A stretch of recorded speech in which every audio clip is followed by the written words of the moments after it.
بسم اللہ الرحمن الرحیم نحمده ونصلی علی رسوله الکریم اما بعد۔ مشاہدین کرام، السلام علیکم ورحمۃ اللہ وبرکاتہ۔ بزم رمضانیات جامعہ محمدیہ منصورہ مالیگاؤں میں آپ کا خیر مقدم ہے۔ آج کے پروگرام کا ہمارا موضوع ہے یوم عید کے منکرات، یعنی وہ منکرات، وہ برائیاں جو بالخصوص عید کے دن لوگ کرنے لگے ہیں۔ اس تعلق سے گفتگو فرمائیں گے فضیلت الشیخ مولانا عبد الوحید ندوی حفظہ اللہ۔ میں شیخ کا شکر گزار ہوں اور اللہ تعالیٰ سے دعا کرتا ہوں اللہ تبارک و تعالیٰ شیخ کے علم و عمل میں برکت عطا فرمائے۔ آئیے سماعت کرتے ہیں پروگرام کو۔ شهر رمضان الذي أنزل فيه القرآن هدى للناس وبينات من الهدى والفرقان فمن شهد منكم الشهر فليصم۔ السلام علیکم ورحمۃ اللہ وبرکاتہ۔ الحمد للہ وحدہ والصلاة والسلام علی من لا نبی بعدہ، اما بعد۔ محترم ناظرین و ناظرات و سامعین و سامعات، اللہ کے فضل و کرم اور اس کی توفیق سے ہم نے رمضان المبارک کے روزے مکمل کر لیے، اور آج عید کا دن ہے، خوشیوں کا دن ہے، مسرتوں کا دن ہے، اللہ کے انعام کا دن ہے، ملنے جلنے کا دن ہے۔ اس مبارک کڑی میں جو بزم رمضان کے نام سے یا رمضانیات کے نام سے یا اعلیٰ مائدۃ رمضان کے نام سے جامعہ محمدیہ منصورہ نے نشر کیا ہے، اس کی ایک کڑی ہے یوم عید کے منکرات۔ ہوتا یہ ہے کہ آدمی جب خوشی میں ہوتا ہے تو اس سے بہت سارے ایسے اعمال صادر ہوتے ہیں جو شریعت کی نگاہ میں مبغوض ہیں، شریعت کی نگاہ میں معیوب ہیں، اور شریعت نے ان کی اجازت نہیں دی ہے۔ شریعت نے تو خوشی منانے کا حکم دیا ہے، چنانچہ عید کے دن بھی خوشی منانے کا حکم دیا ہے۔ عید کے دن اسلامی ترانے، نظمیں، تاریخ اسلام سے متعلق واقعات پر مشتمل شاہ نامے پڑھنے کا حکم ہے۔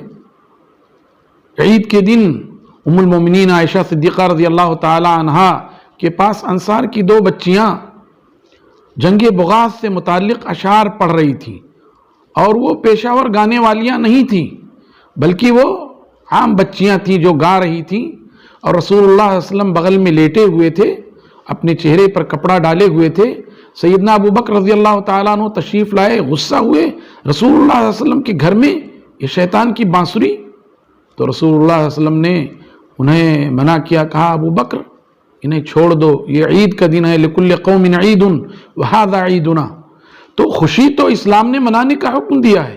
مسجد نبوی میں حبشی حضرات نیزے سے کرتب بازی کر رہے تھے، اور رسول اللہ صلی اللہ علیہ وسلم کھڑے ہو کر دیکھ رہے تھے، اور اپنے پیچھے ام المومنین عائشہ صدیقہ رضی اللہ تعالی عنہا کو کھڑا کر رکھا تھا، وہ بھی دیکھ رہی تھی، اور رسول اللہ صلی اللہ علیہ وسلم ان کے جو وہ کرتب دکھا رہے تھے اس پر آپ مرحبا اور صدافری کہہ رہے تھے۔ تو عید کا دن تو خوشی کا دن ہے، لیکن حدود میں رہتے ہوئے اور دائرے میں رہتے ہوئے، شریعت کی نگاہ میں رہتے ہوئے خوشیاں منائیے۔ ہوتا یہ ہے کہ آدمی جب خوشی میں ہوتا ہے تو بہت سارے ایسے اعمال صادر ہوتے ہیں جو شریعت کی نگاہ میں مبغوض ہیں۔ چنانچہ عید کے موقع پر بھی دیکھا یہ جاتا ہے، ہم جو لباس تیار کرواتے ہیں، وہ لباس عام طور پہ بھی اور خاص طور سے عید کے لیے بھی جو تیار کرواتے ہیں، وہ لباس ٹخنے سے نیچے ہوتے ہیں۔ یاد رکھو میرے بھائیوں، مردوں کو یہ سمجھ لینا چاہیے کہ وہ لوگ جو اپنے کپڑے ٹخنے سے نیچے لٹکائے رہتے ہیں، ان کے لیے ویل ہے، ان کے لیے تباہی ہے، ان کے لیے جہنم کی وعید ہے، اور بڑی شدید وعید ہے۔ اس لیے اپنے کپڑے عام دنوں میں بھی اور خاص طور سے عید کے لیے جو کپڑے تیار کروائیے وہ اتنے اونچے ہوں کہ آپ کا ٹخنا کھلا ہوا ہو۔ درست بات یہ ہے، عورتوں کو اپنا ٹخنا ڈھکنا چاہیے۔ معاملہ الٹا ہو گیا ہے کہ عورتیں اب اپنا ٹخنا کھول لیتی ہیں اور مرد اپنا ٹخنا ڈھک لیتے ہیں۔ تو عید کے منکرات میں سے ایک چیز یہ بھی ہے کہ عید کا جو لباس تیار کروایا وہ منکر تیار کروایا اور اس میں ٹخنا ڈھکا ہوا ہے۔ ایسے ہی بہت سے لوگ اپنے آپ کو بڑا دیندار ثابت کرنے کے لیے رمضان المبارک میں داڑھی وغیرہ چھوڑ دیتے ہیں تاکہ لوگ سمجھیں واقعتاً بڑے متقی ہو گئے۔ اور جیسے عید کا دن آتا ہے تو عید کی نماز کے لیے جانے سے پہلے اور کبھی تھوڑا سا تقویٰ بڑھایا تو عید کی نماز کے بعد یعنی عید تک باقی رکھا اور اس کے بعد اسے شیو کر لیا۔ رسول اللہ صلی اللہ علیہ وسلم کی سنت، ہاں، اور حکم ہے، تاکیدی حکم ہے کہ داڑھیوں کو بڑھایا جائے اور مونچھوں کو پست رکھا جائے، تاکیدی حکم ہے اس سلسلے میں۔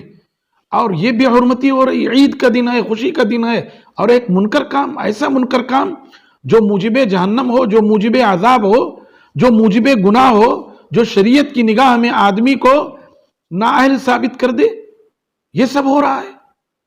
تو ایک منکر یہ ہوتا ہے کہ داڑھی کو موڑ دیا جاتا ہے اور اس کے ذریعے سے آدمی اپنی خوشی کا اظہار کرتا ہے۔ ایسے ہی عید کے منکرات میں سے ایک چیز یہ ہے کہ بہت سے جگہوں پہ، خاص طور سے ہائی فائی فیملیوں میں یہ لعنت ہے، میں اس کو لعنت ہی کہتا ہوں، کہ غیر محرم مرد غیر محرم عورتوں سے مصافحہ کرتے ہیں اور اس کو فیشن سمجھتے ہیں، اور زیادہ ترقی ہو گئی تو گلے ملتے ہیں۔ یہ لعنت کی بات ہے۔ مسلمانوں ذرا کچھ بھی غور کرو، کچھ بھی غیرت اسلامی پیدا کرو۔ اللہ کے رسول صلی اللہ علیہ وسلم نے اس سے سختی سے منع فرمایا ہے کہ کوئی بھی اجنبی مرد کسی اجنبی عورت سے ہاتھ ملائے۔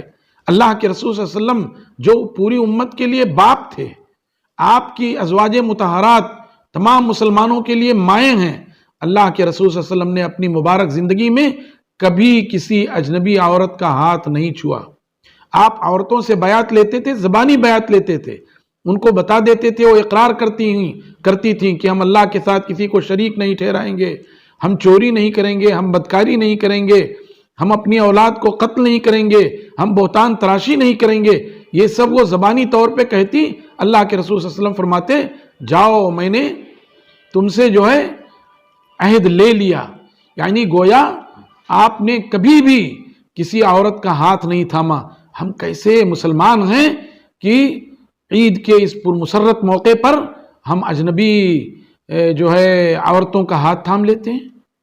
ایسے ہی عید کے منکرات میں ایک چیز یہ بھی ہے کہ عورتیں اور مرد آزادانہ طور پہ اختلاط ہوتا ہے، مصافحہ نہیں کرتے ٹھیک ہے، لیکن آزادانہ طور پہ اختلاط ہوتا رہتا ہے، یہ بھی جو ہے منع ہے۔ اللہ کے رسول صلی اللہ علیہ وسلم نے خلوت میں کسی مرد اور عورت کو ملنے سے منع کیا ہے۔ لا یخلون رجل امرأۃ الا ومعها شیطان یا الا استشرفها الشیطان کے الفاظ آتے ہیں۔ ہرگز ہرگز کوئی بھی مرد کسی عورت سے تنہائی اختیار نہ کرے مگر اس کے ساتھ شیطان ہوتا ہے، شیطان نگرانی کرنے لگتا ہے اور اس کو گناہ پر ابھار دیتا ہے۔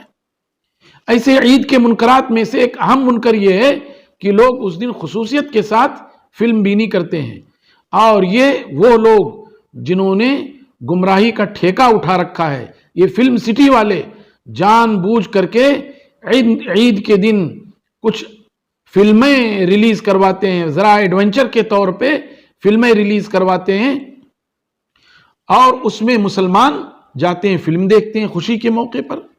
ظاہر ہے کہ عید کا دن جہاں شکر گزاری کا دن ہے اور جتنا ہی شکر کرو اتنا ہی اجر و ثواب ملے، رمضان میں جہاں نیکیوں کا اجر و ثواب بڑھا دیا جاتا ہے ایسے ہی گناہوں کا بوجھ بھی بڑھا دیا جاتا ہے۔ نیکیوں کا اجر جہاں بڑھا وہیں گناہوں کا بوجھ بھی بڑھ جاتا ہے۔ ایسے عید میں جہاں شکر گزاری مطلوب ہے وہیں اگر کوئی منکرات کے امور کرتا ہے تو اس سے مزید گناہ ہوتا ہے، تو لوگ فلم دیکھنے چلے جاتے ہیں۔ ایسے ہی تفریح کرتے ہیں جہاں مردوں اور عورتوں کا اختلاط ہوتا ہے۔ ایسے ہی خوشی میں آ کر کے جوا اور سٹہ کھیلنے لگتے ہیں۔ ایسے ہی کتنے بدقسمت اور محروم القسمت مسلمان ہیں جو عید کے دن الیاذ باللہ کہتے ہوئے تکلیف ہوتی ہے کہ وہ شراب نوشی کرنے لگتے ہیں۔ بعض مسلم شہروں کے بارے میں مجھے یہ بتایا گیا کہ جب عید کا چاند طلوع ہوتا ہے، رمضان بھر کسی طرح گوارہ کیے رہتے ہیں، عید کا چاند طلوع ہوتا ہے لاکھوں لاکھ روپے کا شراب بک جاتا ہے۔ کائے کے لیے مسلمان ہے وہ؟ ہاں، انتہائی بے غیرتی کی بات ہے. کل قیامت کے دن وہ رسول اللہ صلی اللہ علیہ وسلم کو کیا منہ دکھائیں گے، اور اللہ تبارک و تعالیٰ کے سامنے کس منہ سے وہ جواب دیں گے کہ ایک طرف انہوں نے لا الہ الا اللہ محمد رسول اللہ صلی اللہ علیہ وسلم کا اقرار کیا ہے، اور دوسری طرف بے غیرتی کا عالم یہ ہے کہ وہ امور اور وہ اعمال جسے شریعت نے حرام اور ناجائز قرار دیا ہے اور دھڑلے سے وہ کر رہے ہیں. مسلمان اور شراب نوشی کرے، مسلمان اور جوا بازی کرے، مسلمان اور سٹا کھیلے، نعوذ باللہ من ذالک، یہ تو بڑے بے غیرتی کی بات ہے.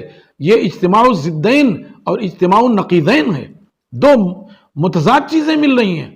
اس لیے مسلمانوں، عید کے دن کو شکر گزاری کا دن بناؤ، عید کے دن کو مسنون اعمال سے سجاؤ، عید کے دن کو اللہ کے ذکر، تسبیح، تحمید، تقدیس سے پر کر دو، اور رسول اللہ صلی اللہ علیہ وسلم پر کثرت سے صلاۃ و سلام بھیجو. اور خاص طور سے عید کا دن جب جمعہ کا دن ہو تب تو اس کی فضیلت اور بڑھ جاتی ہے. جمعہ کے دن ویسے بھی رسول اللہ صلی اللہ علیہ وسلم پر کثرت سے صلاۃ و سلام بھیجنا چاہیے. عید کا دن جمعہ کا دن ہو جائے اس دن اور کثرت سے، اور اگر عام دن ہوں تو ان میں بہرحال نیکیوں کا کام کیجئے، ایسے کام کیجئے جس سے شکر گزاری کا اظہار ہو، اللہ کی رضا ملے، اس کی مغفرت ملے، اس کے نعمتوں کے مظہر جنت کے آپ حقدار ہو جائیں. ان چیزوں کو کیجئے، اور وہ اعمال جو منکر ہیں شریعت کی نگاہ میں، رسول اللہ صلی اللہ علیہ وسلم کی نگاہ میں، مسلمانوں کی نگاہ میں جو امور منکر ہیں ان سے کلی طور پر اجتناب کیجئے. اللہ تعالی ہم سب کو خیر کے کاموں کی توفیق عطا فرمائے، منکرات سے ہمیں محفوظ رکھے، ہمارے اندر اسلام کا جذبہ فراواں کر دے، اسلامی غیرت ہمارے اندر پیدا کر دے، اور مشرکانہ رسوم و رواج، کافرانہ اعمال سے ہمیں متنفر کر دے، ہمیں اس سے دور کر دے.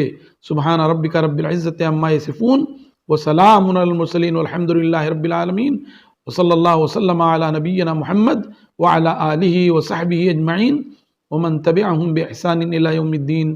والسلام علیکم ورحمۃ اللہ وبرکاتہ.